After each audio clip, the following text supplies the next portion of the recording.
కానీ గురుజీ ఇక్కడ అనుకోండి ఏమైనా కరెక్షన్స్ ఉన్నాయంటే వెంటనే మనం కూలగొడతాం, ఆ గోడ పగలగొడతాం, టకటక చేసేస్తాం.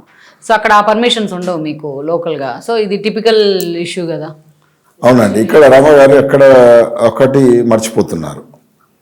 మనం అక్కడ పెద్ద పెద్ద ఇల్లులు కడుతున్నారు కాబట్టి మన దగ్గర అక్కడ ఏంటంటే బెడ్ కూడా ఓరియంటేషన్, మన బెడ్ అంటే అక్కడ పెద్ద ఇల్లు పెద్ద బెడ్రూమ్స్ ఉంటున్నాయి కాబట్టి మన బెడ్స్ కూడా ఓరియంటేషన్ మార్చి పడుకున్న దాంట్లో కూడా మనం 2015 నుండి కొందరి దగ్గర ఎక్స్పెరిమెంట్ చేసినాం మనం మన యుఎస్లోనే.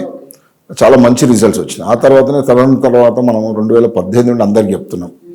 అట్లా బెడ్ ఓరియంటేషన్ కానీ లేదు అంటే నడక ఓరియంటేషన్ అంటే ఇందాక మనం మాట్లాడుకున్నట్టుగా వారి ఇల్లుని బట్టి ఇప్పుడు బ్యాక్ యార్డ్కి వెళ్ళి నడవటం కానీ లేకుంటే సైడ్కి రైట్ తిరగటం లెఫ్ట్ తిరగటం ఎటువంటి ఓరియంటేషన్ మారింది.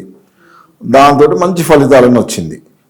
మీరు అన్నట్టుగా కొండలు ప్రాంతాలు ఉంటే మనం చేసేయగలిగేది లేదు అక్కడ, అది వేరే ఇష్యూ. అక్కడ ఉండేదాన్ని ప్రాంతీయంగా ఏ విధంగా నైసర్గికంగా ఏమేమి ఉన్నది దాన్ని బట్టి కొంచెం చిన్న మార్పులతో అంటే ఫిజికల్గా చేయలేనటువంటివి మనం నడవగలిగినవి చేసుకో. బెడ్ అయితే తిప్పవచ్చు.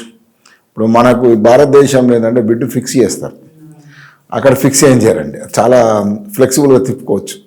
అట్లా కొన్ని ఉన్నాయి అక్కడివి, అక్కడ సంబంధించిన వాటిలో అక్కడ మనం చేయొచ్చు. For more updates, please follow Vastu Guru channel.